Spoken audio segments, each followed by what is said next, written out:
आज एक और नया क्वेश्चन मिला। हमारे एक इन्वेस्टर पूछ रहे थे कि किस तरह के स्टॉक्स ऐसे होते हैं जिनको हम पोर्टफोलियो में हमेशा बचा के रखें, प्रॉफिट मिलने पर भी उनको बेचें ना।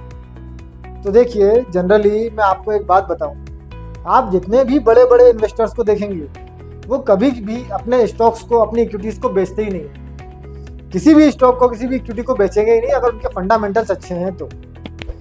प्रॉपरली मॉनिटर करते रहते हैं, अगर स्टॉक्स अच्छे हैं, फंडामेंटल्स अच्छे हैं, उनको कभी बेचने की कोशिश नहीं करते क्योंकि वो उनको कैपिटल अप्रिशिएशन अच्छा दे रहे होते हैं। स्टॉक मार्केट्स में स्टॉक्स आपको जनरली ऑन एन एवरेज अगर मैं बात करके चलूँ तो 14 से 18% तक के रिटर्न भी देते हैं। 14 से 18% के रिटर्न बहुत अच्छे रिटर्न होते हैं एनुअलिस्टिक।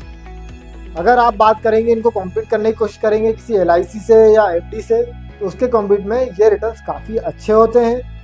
अगर किसी भी इन्वेस्टर्स को कभी फंड की रिक्वायरमेंट होती है तो वो लोन अगेंस्ट सिक्योरिटी का यूज़ करता है। उन्हीं स्टॉक्स पे, उन्हीं शेयर्स पे लोन ले लेगा, उससे अपनी चीज़ें फुलफिल कर लेगा क्योंकि उसको पता है यहाँ पे उसके डबल बेनिफिट है।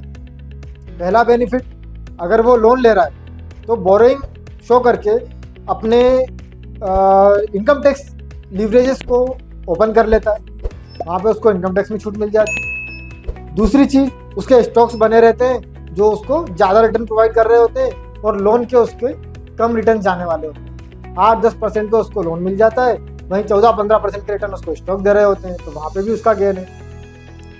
तीसरा जो मेजर बेनिफिट होता है वो ये होता है कि जब आप किसी इक्विटी को बेचते हैं तो उस पर जो आपको कैपिटल अप्रिशिएशन मिला है उस पर आपको इंटरेस्ट देना होता है गवर्नमेंट को, LTCG, long term capital gain tax.